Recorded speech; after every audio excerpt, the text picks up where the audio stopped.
ఏదైతే సోషల్ మీడియాలో ఇప్పుడు రన్ అవుతుందో అలాంటి విషయాలన్నీ ఏవైతే వాళ్ళ మీద ప్రజల మీద ఎఫెక్ట్ పడేటువంటి విషయాలు కూడా సోషల్ మీడియాలో జరుగుతూ ఉన్నాయి.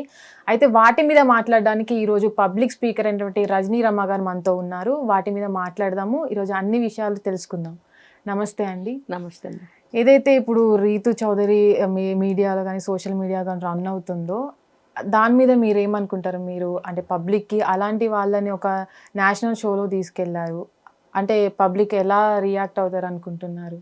అంటే యాక్చువల్గా ఇప్పుడు మనకి గౌతమి చౌదరి ఎవరైతే ఉన్నారో తను బయటకు వచ్చి ఈ విషయాలన్నీ చెప్పకుండా ఉంటే నార్మల్గా అంతా నడుస్తూ ఉండేది. అంటే యాజ్ అన్ ఆర్టిస్ట్ తను కూడా కెరీర్లో ఎంతో కొంత కష్టపడే ఆ స్థాయికి వచ్చి ఉంటుంది.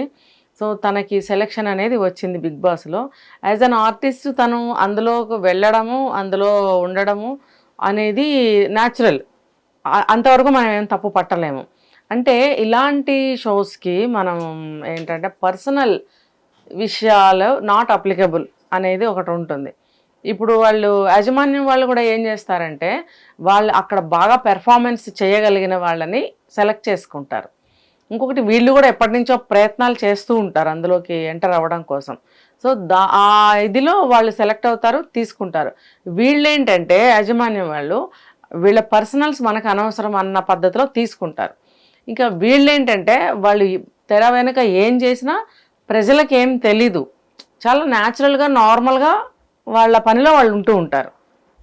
అంతవరకు అందులోకి ఎలా వెళ్ళింది, ఎందుకు వెళ్ళింది అని చెప్పాల్సి వస్తే ఇదే మనం చెప్పుకోవాల్సి వస్తుంది. కానీ ఈ గౌతమి అనే ఆవిడ ఎవరైతే ఉందో బయటకు వచ్చి ఇప్పుడు ఇవన్నీ బయటకు తీసుకొచ్చారు. అది ఇప్పుడే ఎందుకు తీసుకొచ్చారనేది మనం ఆలోచించాలి. అంటే తనకి రీతు చౌదరి ఇప్పుడు ఎందుకు తీసుకెళ్ళి, తనకు ఆల్రెడీ మ్యారీడ్ అయిన తర్వాత డివోర్స్ అయ్యి తన భర్తతో ఉండడం గౌతమి చౌదరి, మళ్ళీ అందులో నేషనల్ టెలివిజన్లోకి రీతు చౌదరి వెళ్ళడం. తను ఒక ఇంటర్వ్యూలో చెప్పింది, అంటే తన భర్తతో ఉండేది రీతు చౌదరి అని తనకు తెలియదు అని కూడా తను ఒక ఇంటర్వ్యూలో చెప్పింది.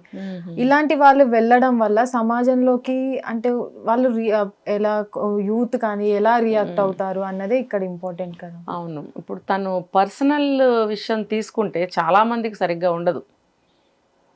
అయితే ఇది ఇందాక చెప్పిన పాయింటే మళ్ళీ ఇక్కడ కూడా అప్లికబుల్. కాకపోతే ఇవేంటంటే తన లైఫ్ స్పాయిల్ అయింది, తినేలా డెవలప్ అవుతుంది అనేది ఒక కోపం, కసి ఉంటాయి. అట్ ద సేమ్ టైం కొంచెం జెలస్ కూడా ఉంటుంది. ఏది ఏమైనా తన లైఫ్ని స్పాయిల్ చేసి తను ముందుకి వెళుతుంది. తను ఎలా వెళ్తుంది ముందుకి, నా లైఫ్ ఎంత స్పాయిల్ చేసింది అనే ఏమంటారు దాన్ని, ఒక స్త్రీగా ఆమెకు బాధ. ముఖ్యంగా ఆ భర్తని ఆవిడ అనాలా, లేకపోతే భర్త ఆ రీతు ఇద్దరూ కలిసి కొంతకాలం నుంచి ఉంటున్నారా, తిరుగుతున్నారా, కలుస్తున్నారా, వాట్ ఎవర్ ఇట్ అది జరుగుతుంది. కాబట్టి అప్పుడు తను ఏం చెప్తుంది, ఇప్పుడు నువ్వు చెప్పావు అది ముందు రీతు అని నాకు తెలీదు అని చెప్తుంది. అంటే ఇప్పుడు ఎందుకు బయటకు వచ్చి చెప్తున్నారు అన్నదానికి సమాధానం, ముందు నాకు అది తెలీదు అని ఆవిడ ఏమైనా కవర్ చేసుకుంటుందా, లేకపోతే తెలిసే ఊరుకుందా అంటే తర్వాత కానీ అట్ ద సేమ్ టైం కానీ చాలా జరిగాయి. నేను విన్నాను, చూశాను అవన్నీ కూడా వీడియోస్. అయితే ఏది ఏమైనా వాళ్ళు డిఫైన్ చేసుకునే క్రమంలో వాళ్ళు కొన్నే చెప్తూ ఉంటారనమాట. అసలు ఏంటనేది చాలా ఉంటుంది. ఇప్పుడు ఈ రీతు అనే అమ్మాయి ప్రీవియస్ మ్యారేజ్ అయిందా, డివోర్స్ తీసుకుందా, ఇదంతా కూడా డివోర్స్ తీసుకోకముందు, డివోర్స్ తీసుకున్న తర్వాత ఆమె సింగిల్ అవుతుంది. సింగిల్ అయినప్పుడు తన పర్సనల్ లైఫ్ తను ఎలా అయినా జీవిస్తానని అంటుంది. ఆ క్రమంలో ఈ నిండు కుటుంబం విచ్ఛిన్నం అయిపోవడం, కూలిపోవడం. ఇంకొకటి చెప్పాలంటే థర్డ్ పాయింట్, పిల్లలు అనాథలు అవ్వడం. భార్యకి మంచిగా బ్యాక్గ్రౌండ్ సౌండ్ అంతా ఉందంటే పర్వాలేదు, లేదంటే ఆమె కూడా అనాథ అయినట్టే లెక్క. పుట్టింట్లో సరైన ఏమంటారు వాళ్ళు కొంచెం అనుకుందాం, ఫర్ ఎగ్జాంపుల్ బీదవాళ్ళు అనుకో, ఇప్పుడు అత్తింటి వాళ్ళు ఉంచుకోరు, అప్పుడు తను కూడా అనాథే అవుతుంది కదా. అంటే ఈఎంఐ విషయంలో కాదు, జనరలైజ్ చేసి చెప్తున్నా నేను. అలాంటప్పుడు భార్య బిడ్డలు ఇద్దరు అనాథలైనట్టే కదా. ఇది అతను భార్య బిడ్డల పట్ల అన్యాయం చేస్తున్నట్టే కదా. అంటే నీ కోరిక ముందు ఒక బాండ్ కానీ ఒక కుటుంబం కానీ నీకు ఒక లెక్కలోకి లేదు, కౌంట్లో లేదు నీకు. అది టేక్ ఇట్ ఈజీ. మరి ఆ భర్త అలా చేస్తున్నప్పుడు ఒక భార్యకి కడుపు ఎంత మండుతుందో తెలుసా. మళ్ళీ వాళ్ళకి ఒక బాబు కూడా ఉన్నాడు. అంటే ఇంకా మనం డీప్కి వెళితే చాలా ఉంటాయి. అవన్నీ కాదు, మెయిన్ ఇది మాట్లాడదాం మనం. మెయిన్ ఒక భార్యని మానసికంగా హింస జరిగింది అంటే దానికన్నా ముందు గౌతమి ఏం చేయలేదా అని అంటే ఇంక చెప్తున్నాను కదా, ఇంకా డీప్గా వెళ్తే మనకి చాలా లొసుగులు అనేవి బయటపడుతూ ఉంటాయి. అయితే గౌతమి ఇంటర్వ్యూలో మాట్లాడిన తర్వాత కూడా ఎవరైతే ధర్మ మహేష్ వాళ్ళ ఫాదర్ కూడా మాట్లాడారు. తనకి వాళ్ళ కొడుకుని పెళ్లి చేసుకున్న ముందు కూడా ఎఫ్ఐఆర్స్ ఉన్నాయని కూడా ఎలిగేషన్స్ చేశారు. అంటే కొడుకుని తప్పు పట్టిందనేసరికి కోడల్ని అని చూడకుండా, అంటే తన కూతురు స్నానం కూడా ఉంది, అట్లాంటి చూడకుండా అట్లాంటి ఆరోపణలు చేయడం పెళ్ళైన తర్వాత. అవును, అలా అవును. అదే నేను ఇప్పుడు ఇందాక చెప్పింది అదే. ఏదైనా బిఫోర్ దట్ ఎవరికి సంబంధం ఉండదు. అంటే ఒకళ్ళు తెలిసి వీళ్ళు పెళ్లి చేసుకుంటే ఆ తప్పు ఆ అమ్మాయిది అవ్వదు. చెప్పాం కదా, అన్నీ చెప్పాం, మీకు ఇష్టమైతేనే చేసుకోండి అనే ఒక కండిషన్తోనే చేసుకుంటారు. మరి అది అంతా తెలిసి పెళ్లి చేసుకున్న తర్వాత ఇప్పుడు ఇన్ని గొడవలు ఇవన్నీ అయిన తర్వాత మళ్ళీ అవన్నీ బయట పెట్టుకోవడం అనేది అనవసరం.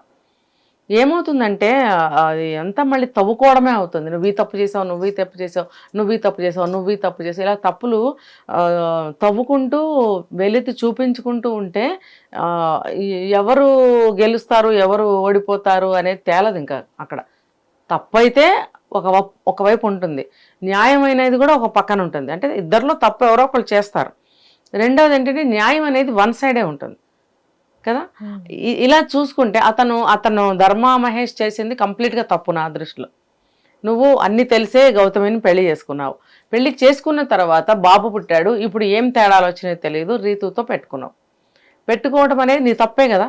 నువ్వు అలా పెట్టుకోవడం వల్ల ఈమె బయటకు వచ్చి మొత్తం అన్ని బయటకు చెప్తుంది. ఈమె వచ్చి ఇలా చెప్పడం వల్లే కదా ఆ కొడుక్కి సపోర్ట్గా ఆ తండ్రి వచ్చి ఇంకా వేరే స్టేట్మెంట్స్ ఇస్తున్నారు. ఆయన అంటే కొడుకుని ఆయన సమర్థిస్తున్నారు. ఒక పెద్ద మనిషిగా యాజ్ ఎ ఫాదర్, ఇప్పుడు కోడలంటే కూడా తన ఇంటి మెంబరే కాబట్టి ఆ మెంబర్ మనం అంటున్నాం, నా కుటుంబ సభ్యురాలు అని ఆయన అనుకోవాలి. అనుకున్నప్పుడు అరే అబ్బాయి నువ్వు చేసింది తప్పు అని కొడుక్కి చెప్పగలగాలి.